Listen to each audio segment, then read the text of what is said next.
marka waa sheeko fiican aan jecelnahay inaan mar walba aan ka sheekaysano isweydiino dadka hormaray oo adduunka meel fiican ka gaarayna lagala sheekaysto la weydiiyo hadda ka hor waxaan aragnay mudaharaad ka dhacay waddankan Mareykanka aan joogno inay dad tabeelayaal qaateen banaanka soo istaageen waxay leeyihiin annagu waxaan nahay 99% boqolkiiba 99 dadka ah macnaheedu 1% waa adduunka dhan maamulo oo hormaray leeyin 99 ka kale ummadda waxay u yihiin maartay khudamo u shaqeeyaan marka dadka haddii la sheekaysto la yiraahdo wax hormaray la weydiiyo maxaa wax ku gaartay maxaa wax ku noqotay hadaa wareysatid markaan arrimahan soo baaray aan fiiriyay saddexdan aan ku sheegi doono ayay ku gaareen koobaad waxa waaye waa dad aqliga ka shaqeynayaan aqligiiba mar walba waxa la weydiinayaa meeshu shalay joogay iyo meesha maanta uu joogo iyo meesha uu bari rabo inuu aado aqliga markuu ciyaarayaa uu shaqeynayaa waana mid anaga mar walba quraanka iyo diintaba ay nagu baraarujisay quraanka bini'aadamka aad buu la hadlaa dadku quraanka wax u yahay oo ka dheefan liqoom yaquluun waay quraanku wuxuu leeyahay walam yanzuru fi malakuti as-samawati wal ard wama khalaqa Allahu min shay'in wa an 'asa an yakuna qad iqtaraba ajaluhum fabi ayyi hadithin ba'dahu yu'minun warma fiirisan marka waa fiiro oo tafakkur ah oo roo qofku aqliga ka shaqeeyo uu fiiriyo cirkaan iyo dhulkaan iyo waxaan isku xiran uu fiiriyo aqliga ka shaqeyso baa wuxuu keenayaa inaad ay kugu dhaliso inaad ku dhiirato oo aad dhaqaaqdo oo meel aad gaarto aqliga marka kaligiis waxa uu ma qabanayo waatana marka caada labaad oo daawada ah oo meel fiican ku gaarsiinayso waa cilmi waxa la yiraahdaa sida hadda ishaan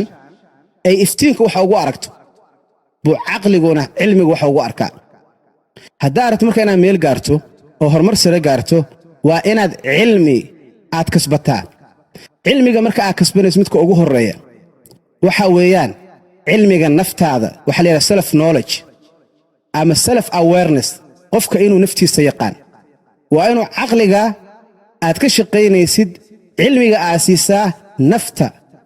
oo aad dhahdo okay naftaada aad sameeyso waxa la yiraahdaa SWOT analysis naftaada self assessment baad sameynaysaa naftaadu sidaan sheegnay SWOT analysis waxa leedahay strength meel aad awood ku leedahay oo aad ku fiican tahay qof kasta oo bini'aadam ilaahay abuurayna bilaash umuusan abuurin heebad iyo talent iyo gift oo rabbi siiyaa jirta waxa noqoto talentiga ha noqoto marka waa inaad naftaada horta barataa maxaa ku fiican tahay maxaa taqaanaa maxaad jeceshahay wixii baa fiirinaysaa marka gaarto self assessmentigaas oo aad waxa ku fiican tahay waxa marka ka bacdiidan aad baranaysaa oo muhiim ah waxa la yiraahdo social awareness ama social knowledge waa inaad bulshada ku dhaxnooshahay aad taqaanaa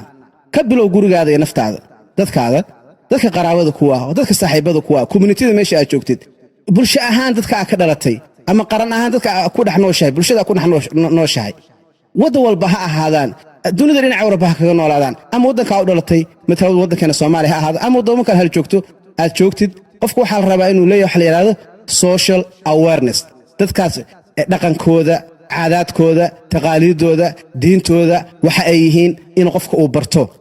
waayadana waa arrin muhiim ah oo dadka badanaa meel gaar horumar gaaray aad markaa fiiris waxa ay ku fiican yihiin ay tahay taas markaa haysid waxa marka kala aad u baahan tahay oo caadaan wali kameena dhamaan cilmiga waxa weeyaan qofka inuu yaqaan khaaliqi abuuray waana mid labada hadda aan sheegnay ka muhiimsan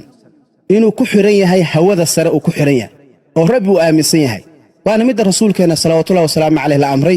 oo lagu bilaabay leeyahay fa'lam annahu la ilaha illa allah wastaghfir li dhanbik walil mu'minina wal mu'minat markii ilaahay baro oo ilaahay aqoonso qofka markuu ilaahay aqoonsan yahay wuxuu leeyahay marka qof spiritually connected uu yahay dhibaatooyin badan uu imaado uu xamili karaa soo jeed badan buu xamili karaa dagaal badan buu xamili karaa dulqaad badan buu yeelan karaa waxaana arta dhan u suurta gelinaysa rabbi oo bariyo uu ku xiran yahay iyo rabbi oo kaalmay subhanahu wa ta'ala okay waad haysataa caadi hore oo aqliga in laga shaqeeyo ahayd waad haysataa caadi labaad oo cilmiga ahayd waatana caada saddexaad oo lagu kala tagay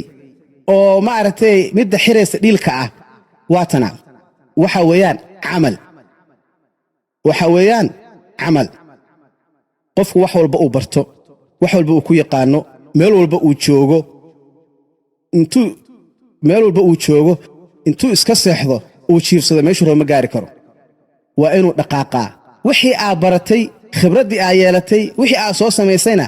haddaadan execute garayn oo implementation aadan ku samayn oo aadan dhaqaaqin, wax ku hirgeli kara iyo horumar aad gaari karto ma jirto. wax allaale wixiina dee hadal buu noqonayaa. hadal badanna haalma buuxsho. waxaa lagu kala tegaa camal. adduunka dad meel gaaray waxay ku gaareen waxa waaye camal. qof si uu joogay injineer iska noqday ma jiro, ama qof si uu joogay dhakhtar iska noqday ma jiro, ama qof si uu joogay millionaire iska noqday ma jiro, ama qof si uu joogay caalim iska noqday ma jiro. qof walba juhdi iyo dadaal buu ku soo gaaray meeshii uu jooga camal. waxaa lagu kala tegayna camal. mar walba meesha hankaada iyo meesha sare aad hiigsanayso waxay ku xiran tahay juhdiga iyo camalka aad gaarto. dhibaatada inta u dulqaadato. biqadri alkaddi tuktasabu almacaali waman talaba alculaa sahara allayaali. mar walba qadarta dhibaatada iyo mashaqada inta ay la eg tahay buu ku xiran yahay horumarka aad gaarayso. camal.